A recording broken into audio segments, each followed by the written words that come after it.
जय हिंद प्यारे साथियों। मैं अमन कुमार एक बार फिर आप सबका स्वागत करता हूं अपने YouTube चैनल ई पुस्तक पर। दोस्तों, जैसा कि हम सभी जानते हैं कि भारत एक विविधताओं का देश है। भारत में ऐसी ऐसी बहुत सी चीजें हैं जो आज भी विश्व के लिए रहस्य बनी हुई है। आज हम एक ऐसे ही रहस्य के बारे में बात करने वाले हैं जिस रहस्य को आज तक ना कोई सुलझा पाया है और उस पर भारत की केंद्र सरकार ने रहस्य को सुलझाने पर भी बैन लगा दिया है, यानी कि उस रहस्य को सुलझाना अब किसी के लिए मुमकिन भी नहीं है। दोस्तों, आज हम बात करने वाले हैं भारत की एक ऐसी भौगोलिक स्थिति की जहां पर भारत के लोग तो रहते हैं लेकिन वहां पर किसी भारतीय के जाने पर प्रतिबंध लगा रखा गया है। मतलब भारत के लोगों को वहां पर आना जाना रोक दिया गया है और जो वहां पे मूल रूप से रह रहे हैं उनको वो स्वयं भी कहीं आना जाना पसंद नहीं करते। दोस्तों, हम बात करने वाले हैं इंडियन सेंटिनल आइलैंड की।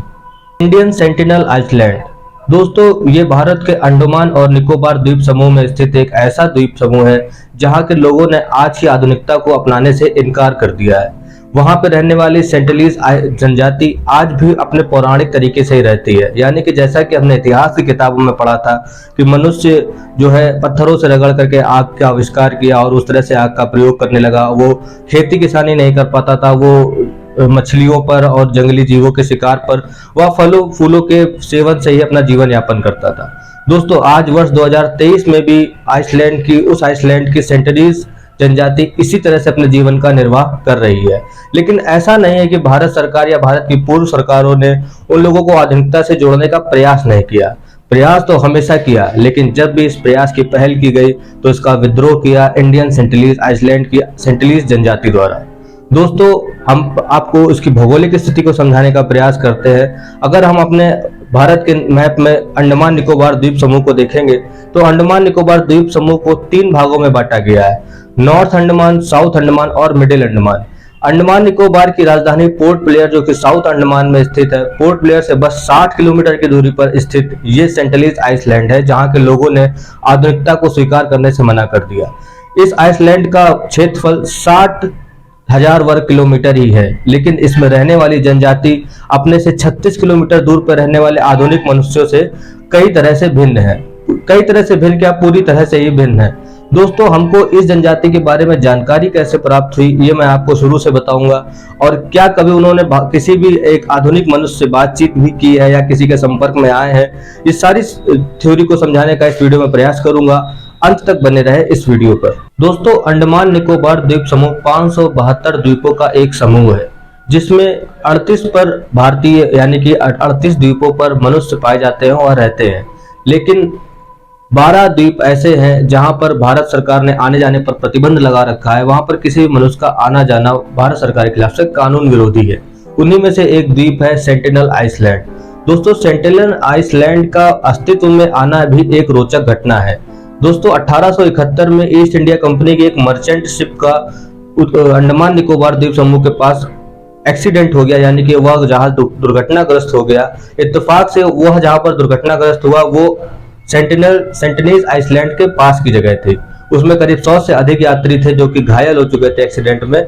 जब इन लोगों को सेंटिनीज लोगों ने यानी कि सेंटिनीज जनजाति के लोगों ने देखा तो उन्होंने उनके ऊपर आक्रमण कर दिया। उनको लगा ये कौन से लोग हैं, कहां से आ गए हैं, ये उनको बिल्कुल भी समझ में नहीं आया।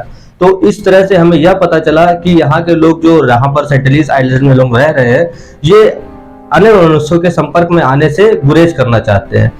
हालांकि किसी तरह से मर्चेंट नेवी और नेवी के जवानों के द्वारा उन 100 यात्रियों को बचा करके वापस लाया गया। लेकिन इस घटना से यह बात पता चल गई कि अंडमान निकोबार द्वीप समूह में एक ऐसा द्वीप है जहां के लोगों ने अभी तक हमसे संपर्क नहीं किया है। वह अभी भी आदि मानवों की तरह ही अपना जीवन यापन कर रहे हैं और उन्होंने अभी तक मॉडर्नाइट यानी कि आधुनिकता को अपनाया नहीं है। दोस्तों, सेंटिनीज आइसलैंड के लोगों से संपर्क करने की भारत सरकार ने कई बार कोशिश की, कई बार अपने आर्म फोर्सेस को भेजा, साइंटिस्ट को भेजा और ऑर्थोपोलॉजिस्ट को यानी कि मानव वैज्ञानिकों को भी भेजा। ऐसे ही एक मानव वैज्ञानिक थे त्रिलोकीनाथ पंडित। त्रिलोकीनाथ पंडित कुछ आर्म फोर्सेस को लेकर के और कुछ शिपर्स और कुछ अन्य द्वीपों की जनजाति को जो कि अंडमान निकोबार द्वीप समूह के पास रहती है उनको लेकर के एक बार सेंटिनीज आइसलैंड के पास उन्होंने जाना सोचा, और वहां पर जब जाकर के पहुंचे तो उनकी भाषा जो अंडमान निकोबार द्वीप समूह के अन्य द्वीपों की जनजातियों की भाषा से बिल्कुल भिन्न पाई गई।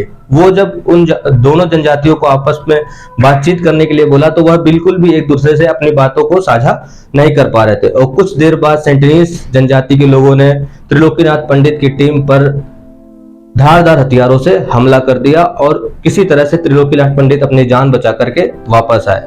और इसी तरह एक और प्रयास सेंटिनीज आइसलैंड की जनजातियों को भारत के नागरिकों से जोड़ने का असफल रहा। दोस्तों बात है 1991 की। 1991 में दोस्तों मधुबाला चट्टोपाध्याय नाम की एक ऑर्थोपोलॉजिस्ट यानी कि मनोवैज्ञानिक ने उसी प्रोग्राम को आगे बढ़ाते हुए सेंटिनीज जनजाति के लोगों से संपर्क करने का प्रयास किया। जब मधुबाला चट्टोपाध्याय अपने कुछ साथियों के साथ एक जहाज से यानी कि छोटी सी नाव से सेंटिनीज आइसलैंड के पास गई तो वहां के लोगों ने उन पर हमला नहीं किया। ये इतिहास की पहली ऐसी घटना थी जहां पर सेंटिनीज जनजाति के लोगों ने लोगों से मित्रवत व्यवहार किया। इसका एक कारण यह भी माना जाता है कि अभी तक जितने लोगों ने उनसे मिलने का प्रयास किया था वह सभी पुरुष थे। पहली बार ऐसी घटना हुई थी जब कोई महिला उनके संपर्क करने की कोशिश कर रही थी। दोस्तों मधुबाला चट्टोपाध्याय एक महान ऑर्थोपोलॉजिस्ट हैं जिन्होंने इतिहास में पहली और आखिरी ऐसी व्यक्ति व महिला होने का कीर्तिमान हासिल किया है जो सेंटिनीज जनजाति के बीच में काफी लंबा समय यानी कि करीब 7 से 8 घंटे का समय बिता करके आई हैं। उन लोगों से कन्वर्सेशन किया, उनसे बातचीत की, उनको समझने की कोशिश की। वो अपने साथ कुछ नारियल, कुछ मटके, पानी, मछली वगैरह साथ में लेकर गए थे जो उन्होंने उपहार स्वरूप वहां के लोगों को दिया और उन्होंने प्रेम पूर्वक एक्सेप्ट भी किया। उसके वापस आने के बाद अगले दिन फिर जब मधुबाला चट्टोपाध्याय जी त्रिलोकीनाथ पंडित के साथ वहां पर जाने का प्रयास किया तो वहां के लोगों ने फिर उनके साथ वही व्यवहार किया जो हमेशा से करते आते थे। और उसके बाद से कभी भी वहां के लोगों से किसी भी व्यक्ति ने संपर्क नहीं किया है। वो लोग वैसे ही रहने की कोशिश कर रहे हैं, वैसे ही रह रहे हैं और अभी तक वहां पर कोई भी अपने आधुनिक भारत की चीजें नहीं पहुंची हैं।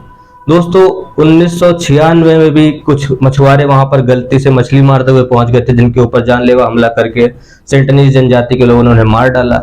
उसके बाद 1997 में भारत सरकार ने सेंटिनीज आइसलैंड पर जाने का पूर्ण रूप से प्रतिबंध लगा दिया। 2004 में एक सुनामी की घटना जो दक्षिण भारत में बहुत ज्यादा प्रलय लेकर के आई थी। सुनामी लहर में जब बहुत ज्यादा जनमाल का हानि हुई तो भारत सरकार ने एक हेलीकॉप्टर भेजा और ये जानने की कोशिश की कहीं इस जनजाति के लोगों को तो कोई नुकसान नहीं हुआ।